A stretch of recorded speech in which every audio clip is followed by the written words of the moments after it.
Alors nous sommes avec monsieur Christian Avert, donc placé de la fête foraine de Laon. Alors bonjour monsieur. Bonjour. Donc il y a combien de nouveautés cette année à Laon? Il y en a 63.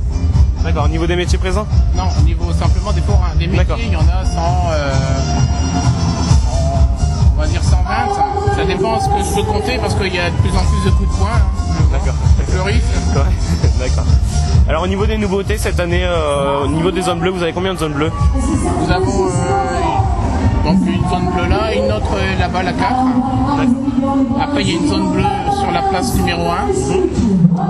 Et puis voilà, c'est tout en termes de zone bleue. Alors la fête foraine à Laon, donc c'est qu'une fois par an. Oui. C'est quand il y a une petite fête au quartier Champagne. Il y a une dizaine de forains, une petite fête de quartier. D'accord. Donc on va dire la grosse, la principale alors. Oui, c'est celle-ci. Donc ça se déroule quand exactement? Donc là cette année on a les dates précises. Oui, mais la tradition c'est le dernier week-end de juillet et le 1er d'août. D'accord. Et au niveau des horaires pour cette année ça donne quoi? Donc c'est c'est défini par un arrêté.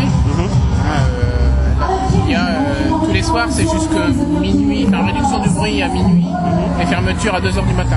D'accord. Alors par contre la fête n'est pas ouverte tous les jours, c'est des jours spécifiques. Oui, c'est vendredi, samedi, dimanche, lundi. D'accord. 2 fois. La semaine, le week-end suivant c'est la même chose. Il y a 3 jours de fermeture. D'accord. Un point qu'on a vu cette année, il y a un nouveau parking qui avait été refait, enfin une place qui avait été refaite. Il y avait une rumeur comme quoi la fête foraine aurait pu ne pas avoir lieu à mais cet tous les emplacement. ans j'entends cette rumeur-là. Effectivement, il y avait une étude qui avait été faite sur le boulodrome, sur l'enceinte du boulodrome, mais il y a trop de frais. Il y aurait tous les arbres, on appelle ça le parc de 7 hectares, et il y aurait tous les arbres à enlever. Bon, voilà, après, c'est autre chose. Et puis après, la mairie se doit après de mettre des sanitaires, de vraiment aménager le terrain. Donc ça coûte très très cher pour 15 jours de fête. D'accord.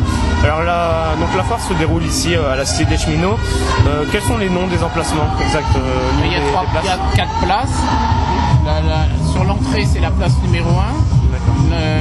L'autre place c'est la place où il y a la COP, l'ancienne COP, qui vient d'être faite d'ailleurs. Et à ce sujet-là on a réaménagé la place en fonction des forains.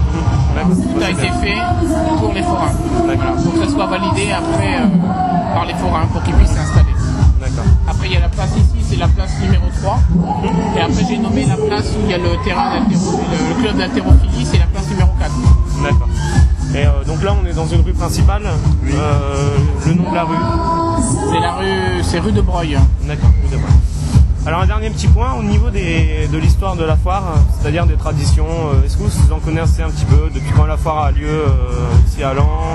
Elle a lieu depuis très très longtemps.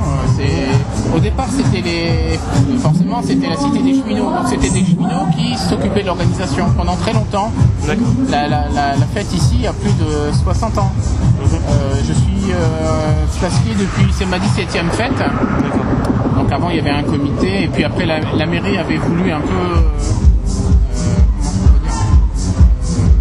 voulu que ce soit un peu plus cadré. Et puis l'association qui s'en occupait, en fait elle a baissé les bras et donc il a fallu trouver quelqu'un pour s'en occuper. Et comme j'étais placier à cette époque-là, on m'a demandé si je voulais bien m'en occuper.